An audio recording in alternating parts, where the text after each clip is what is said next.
আল্লাহ রাব্বুল ইজ্জত ওয়াল জালাল রব্বুল জালাল আমাদেরকে বায়ান শিক্ষা দিয়েছেন। আল্লামাল কোরআন, এখানে খুব গভীরভাবে মনোযোগ। আল্লাহ রাব্বুল আলামিন আর রহমান আল্লামাল কোরআন, কোরআন শিক্ষা দিয়েছেন। খলাকাল ইনসান, মানুষ সৃষ্টি করেছেন, মানুষ সৃষ্টি করেছেন। আল্লামাহুল বায়ান, আল্লাহ পাক মানুষকে বায়ান শিক্ষা দিয়েছেন। আর এই বায়ান এটি এমন একটি শব্দ, বায়ান শব্দটি অত্যন্ত তাৎপর্যপূর্ণ একটি শব্দ। দেখেন আল্লাহ রাব্বুল আলামিন বলেছেন আল্লামাহুল বায়ান আশ-শামসু ওয়াল কামারু বিহুসবানিন ওয়ান নাজমু ওয়াশ-শাজারু ইয়াসজুদান।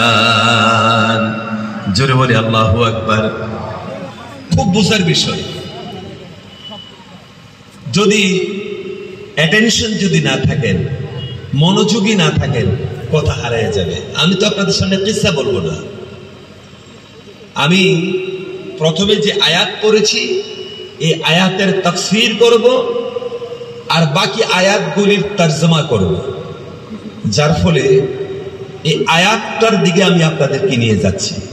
তো যেহেতু তাফসীর ভিত্তিক কথা আমরা শুনবো, সেজন্য মনোযোগী না হলে আপনি কিন্তু এখানে বসাটা নিরর্থক হয়ে যাবে।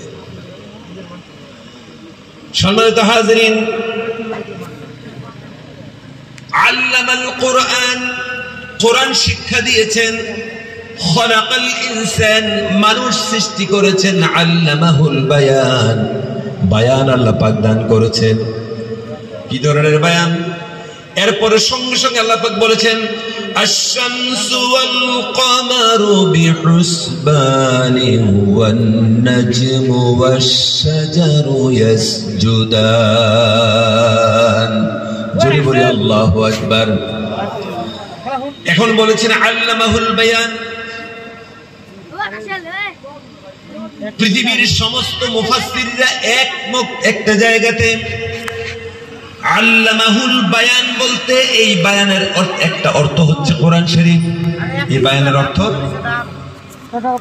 বুঝতে পারছেন না? এই বায়ানের অর্থ কি? কোরআন। তাহলে আল্লামাল কোরআন শব্দ এখানে ব্যবহার করা হয়েছে, আবার বলা হয়েছে আল্লামাহুল বায়ান। তাহলে বায়ান এবং কোরআন শিক্ষা দিয়েছেন। এই বায়ানের অর্থ আল্লাহ পাক কোরআন, এই বায়ানের আরেকটা অর্থ হচ্ছে কোরআন। তাহলে এক জায়গায় বায়ান, আরেক জায়গায় কোরআন কেন লিখেছেন? এই বায়ান শব্দ যথেষ্ট ব্যাপক একটি শব্দ।